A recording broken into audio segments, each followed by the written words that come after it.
How's it going, everyone? It's Ben Falcon's Media Corner back again with a brand new video for today. Welcome back to another double movie review, aka for a Soul review video for today. For this new double aka for a Soul review video for today, it's going to be my review on two films that were released this year of 2022, in which both of these films were streaming service films, which both of these films were released on Disney Plus, which two of these films are family films. One of them is a Halloween family-friendly film, and the other is a live-action animated musical fantasy family film as well.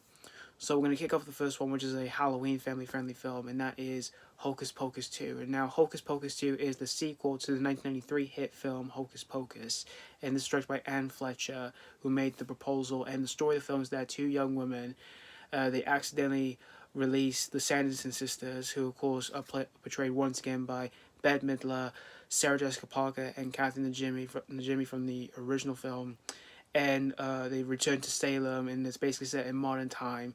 And these two young women are trying to figure out how to basically stop these hungry child-eating witches from wreaking havoc to the world. So that's pretty much the story of Hocus Pocus 2. Now, when it comes to the original movie Hocus Pocus, which was released back in 1993, which next year will be 30 years old. I can't believe that. But I never really watched that film when I was growing up as a kid, though. But most of my friends have watched that film when they were growing up and all that, and they do seem to like the film, and they still do to this day. It's just that I never really watched the film before and all that. And when it came to the sequel, I kind of heard some on and off things about it, like saying it was going to happen and it wasn't going to happen and all that, until when the trailer did drop by when it was coming out this year. I was like, I have to give the first one a shot. So I did watch the first film in preparation for this, and I really enjoyed the film. It was actually a pretty good family horror film to watch around Halloween time, and it's definitely a good one to watch around that time, along with other like kid-friendly horror films like say Monster House or Goosebumps or anything at all really that's kid-friendly and all that. And but back then when it was first released, the first film, it was met with both mixed and negative reviews. But over the years, it's gained a bit of a cult following, and a huge hit to watch around the Halloween time and all that for the family. And and when I rewatched the trailer for the sequel, I just didn't even know how the sequel was going to play out. I didn't even know, was it going to be worth the wait, or was it just going to be an unnecessary sequel and all that. But it was great to see the three main actresses from the original film coming back. Bette Midler, Sarah Jessica Parker, and Kathy Najimy from the original film. It was great to see them back.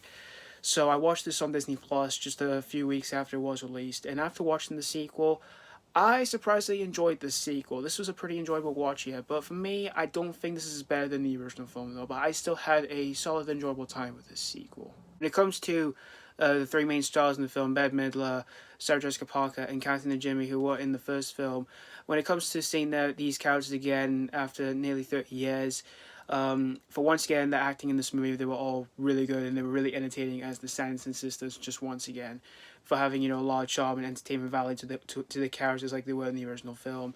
And you've got Doug Jones in this movie who is coming back to do this movie, which he was in the original film, and it was great to see him again in this movie, and he was pretty good and pretty funny too.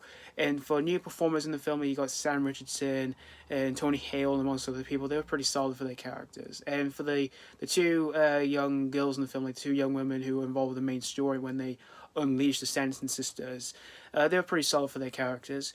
And when it comes to its humorous moments, there's a few enjoyable, entertaining moments with like the Sanderson sisters, what they do in the film, and I liked how. And since this film is set in today's modern time, there's a few entertaining jokes when it's set in today's modern time. Even though there's a few jokes in the film that didn't land for me and all that, they weren't like. They're not like ones where you just want to make where it made me want to pull my hair out and get angry or anything like that. It was just when those moments tend to happen on screen for me, I was just like, eh. It was just like that for me.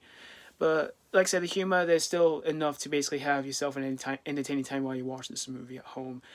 And I like the sets and the costumes. They were great in the film. And the visuals were pretty well handled. Basically make this film pretty much really spooky and magical at the same time. And also this movie has been nostalgia to the original film, which for those who are fans of the original film, you'll probably be satisfied and really pleased for this movie having been nostalgia to the original film, and I liked how this film does that. And this film doesn't really flat out go into fully throw a lot of nostalgia right in your face and all that. There's quite a few to really dig out of this movie. The story, however, this film I kind of found it less structured really because there are some subplots in the film with some of the new characters in the film which I felt like were not that interesting that much really, and it did feel obvious where it's going and all that from those kind of moments as well as in some parts of its main story and all that. But it wasn't all bad. It just felt less structured really for what it was going for, and the runtime for the film I kind of found was a little bit too long. I kind of felt like a few minutes could have been shaved off, because despite the films being an hour and 43 minutes, I just kind of wish like a couple minutes could have been shaved off for the moments that I kind of found a bit less interested with like some of the subplots in the film that I didn't find myself really interested in that much. But in the end, guys, Hocus Pocus 2, this was a surprisingly enjoyable sequel. Again, I don't think this is as good as the first film though, but I still enjoyed the film. I actually enjoyed both of these films. But I still like the original film a lot more better than this one. But this still, like I said, it's a good film. It's got everything you expect from a sequel. Despite having some familiar issues with this one, it still manages to be an enjoyable time for both kids and adults out there. So that's pretty much all I say about Hocus Pocus 2. I'm going to give Hocus Pocus 2 3.5 out of 5. Now let's move on to Disenchanted. Now, Disenchanted is the sequel to the 2007 film Enchanted, which was released 15 years ago. And so 15 years later, we now have the long-awaited sequel everyone's been asking for. And this is directed by Adam Shankman and reunites the cast from the original film, such as Amy Adams, Patrick Dempsey, James Marsden, and Idina Menzel, and has a new additional people in this film, such as Mayor Rudolph. And so in the sequel, 15 years after her Happily Ever After, we see Giselle is questioning herself about her happiness, and evidently it turns the world she's living in, as well as Indonesia, upside down in the process. So that's pretty much the plot. That's basically the plot of Disenchanted. Now, when it comes to the original film Enchanted, which was released 15 years ago, my opinion for the film still holds up to this day for being a lovely live-action Disney fantasy musical film. And it's one of my favorite live-action Disney films I've ever seen, outside of like live-action Disney remakes. But I never really watched a whole lot as a kid. I remember watching it first time when I was in primary school, and then after that, I hadn't seen it since then until I came across the film and all that when I started getting into my film days, and I rewatched the film, and I really adore the film, and I even rewatched it again in preparation for this. And my opinion for this film still holds up to this day for being, a lovely live-action Disney fantasy musical film. And so I did hear briefly about there was going to be a sequel to this film, and I hadn't heard much about it until 2020 when the sequel was officially going to come out, but it was going to be on Disney Plus and all that. And I did hear that everyone from people from the original film are coming back to do this. Amy Adams, which I think she's a lovely actress.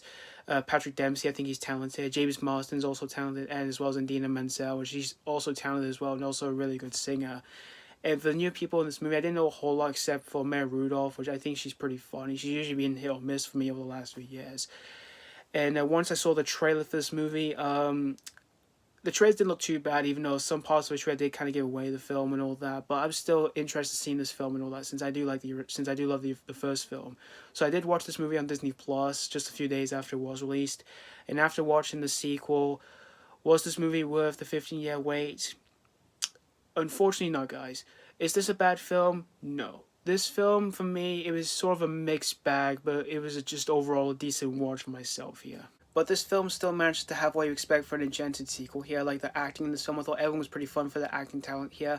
Amy Adams, she's still wonderful like she was in the original film, with her charm and energy to her character like she did in the original film.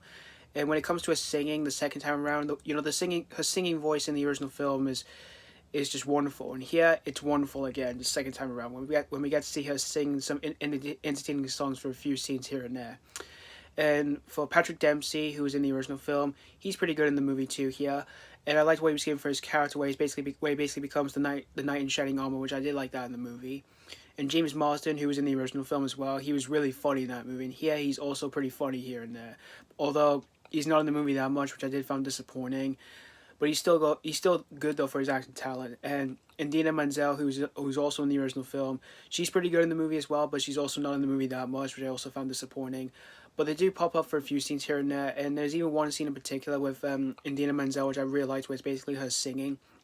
And when it comes to her singing voice, I think she's a really good singer. Ever since I started listening to her singing, I think she's a really damn good singer. Since I started hearing her singing voice, and ever since Frozen and all that. And as for the actors in the film, I thought they were pretty solid for their acting talent here and there. And for Maya Rudolph, who's a new additional cast member for the sequel, she was surprisingly pretty good in the film. She does have a few banter moments with Amy Adams, which those moments are generally entertaining enough here and there. Although there isn't quite enough to a character that much, but she's still pretty good in the film. And everyone else, like I said, they were pretty solid enough.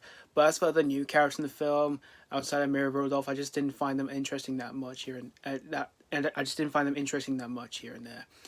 And when it comes to its humorous moments, it's pretty entertaining enough, enjoyable enough to basically have the family have a delightful time while they watch this movie.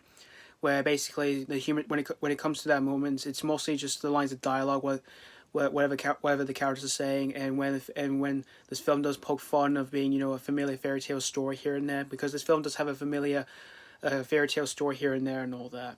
And for all that, it's basically most of those moments just have wit, charm, and magical stuff to them.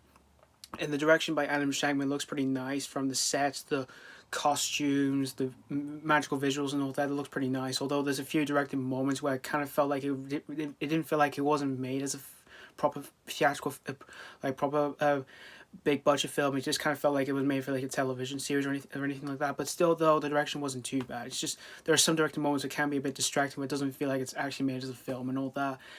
And this film does have a few callbacks to the original film, which for those who are fans of the original film, they'll probably have I'll probably say they'll be very delighted with those moments and just really surprised with.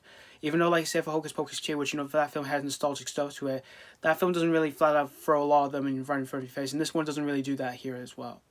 There's just a few here and there, which I can never say for those who are fans of the original film, they will be really surprised with.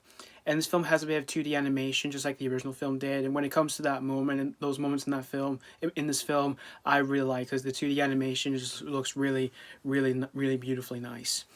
But when it comes to the story for this film, while I did like its concept, it's just the way this film turned out to be as, which the whole storytelling for this film, I kind of felt, there's different ways to say it. It felt predictable, cliched, and kind of lazy, and obviously knew where it's going and all that, even when it draws to a close.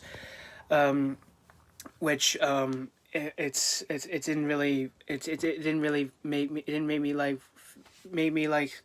very invested with the story and all that.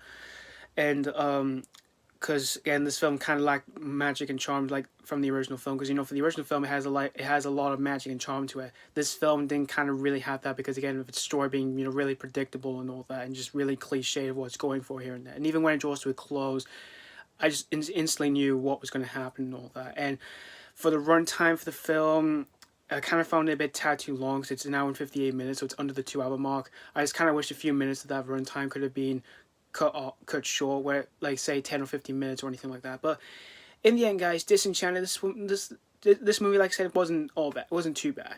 Again, it's not as good as the first film, and I didn't think it was really worth 15 years of wait. And I didn't think this movie wasn't worth 15 years of waiting and all that. But if you're a fan of the original film, you might enjoy this one. But I don't know where you'll put yourself for this one, because this movie is getting a lot of mixed rep from a few people, from both critics and audiences.